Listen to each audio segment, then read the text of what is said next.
Com as ações da Lufthansa, subsidiária Germanwings, e as ações da Airbus foram pressionadas pelo acidente nas bolsas de valores. Thaís, é esperado que logo depois de uma tragédia como essa, o mercado reaja aí negativamente. Oi, Sérgio, boa noite. Sim, acontece rapidamente uma reação. As ações da Lufthansa, por exemplo, chegaram a cair quase 5% e fecharam o dia com queda aí de pouco mais de 1%.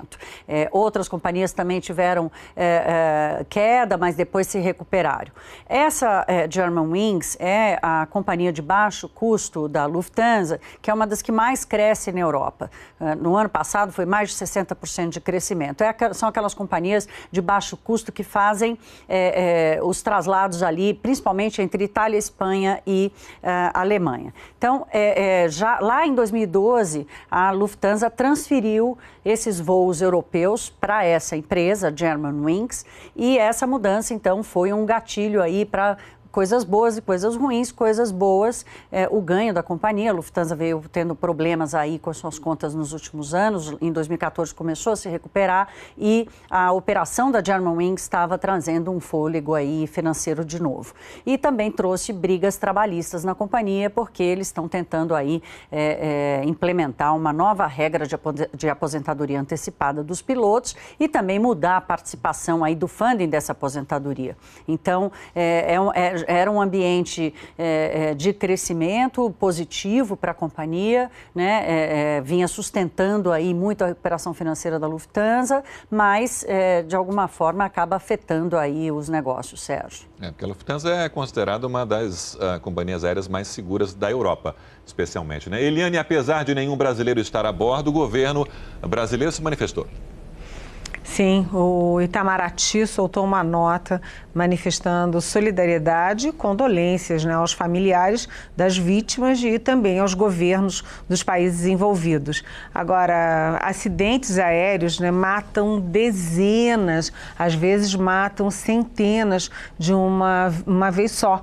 E, portanto, são muito chocantes e tem muito apelo midiático. Cai um avião em qualquer lugar do mundo, né, e o resto do mundo inteiro passa dias e dias divulgando, mostrando detalhes, números, as famílias, os resgates dos corpos, as investigações e tal. Eu mesmo eu estava na Turquia quando caiu o avião, aquele avião da Air France, que apesar daquele alfabeto impossível, alfabeto turco impossível deles, eu estava assim no café da manhã e a gente viu, eu e meu marido, na primeira página do jornal, claramente escrito Air France, Rio de Janeiro. Então a gente disse, olha, caiu um avião no Rio de Janeiro, um avião da Air France. Quer dizer, na Turquia repercute um acidente desse tamanho. A gente teve aqui também no Brasil o acidente do Gol com a Legacy, e foram 154 mortos. Depois a gente teve aquele tanque que caiu em Congonhas, que passou a ser o maior acidente aeronáutico brasileiro, com 199. O mundo inteiro também cobriu aquele acidente, repercutiu nos Estados Unidos, né, na Europa inteira, na Ásia, enfim, até na África. Todo mundo fala de acidente aéreo. Agora, o grande risco, e isso é importante frisar, o grande risco não é avião, o grande risco é carro, é ônibus. Morre muito mais gente no mundo e muito mais gente no Brasil, claro, por causa das estradas do que por causa da aviação.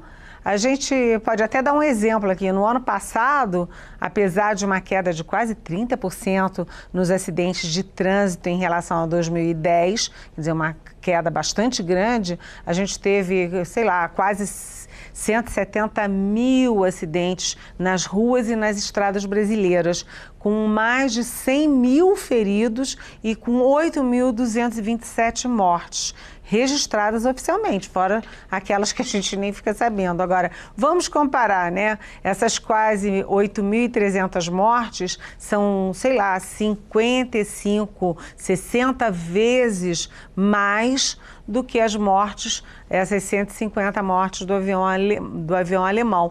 Então, isso ocorre porque a aviação é extremamente extremamente segura. Toda vez que acontece um acidente aeronáutico, fica todo mundo apavorado, morrendo de medo de avião. Não, avião é super, super, super seguro. Alguns tipos de acidente, por exemplo, o do Legacy Gol, que foi um choque de 2 aeronaves no ar, eles chegam a ser classificados como acidentes impossíveis, porque você tem tanta barreira, tanto obstáculo, tanto cuidado, tanta segurança que é impossível acontecer. Claro que acontece uma vez ou outra, né? E a cada acidente há toda uma investigação aeronáutica que envolve especialistas de áreas e setores diferentes de vários países, organizações internacionais, e a intenção dessas apurações, com as 2 caixas pretas, né, não é para punir culpado, mas para emitir recomendações que evitem novos acidentes como aquele. Como regra, acidentes aeronáuticos ocorrem por uma sequência de falhas. Nunca é uma coisa só. Você tem uma falha aqui, aquilo induz a outra falha, depois a outra falha. Mas na grande maioria das vezes, eu acho que mais de 80% dos casos, a causa determinante é a falha humana. E nisso, os acidentes de trânsito nas estradas e os acidentes aeronáuticos, eles confluem, porque a grande maioria também dos acidentes em terra são por causa, principalmente, do fator humano, ou seja, o principal fator geralmente é falha humana nos 2 casos, no ar e na terra. Infelizmente, mas temos que aguardar aí o resultado das investigações em relação ao acidente com esse avião na França.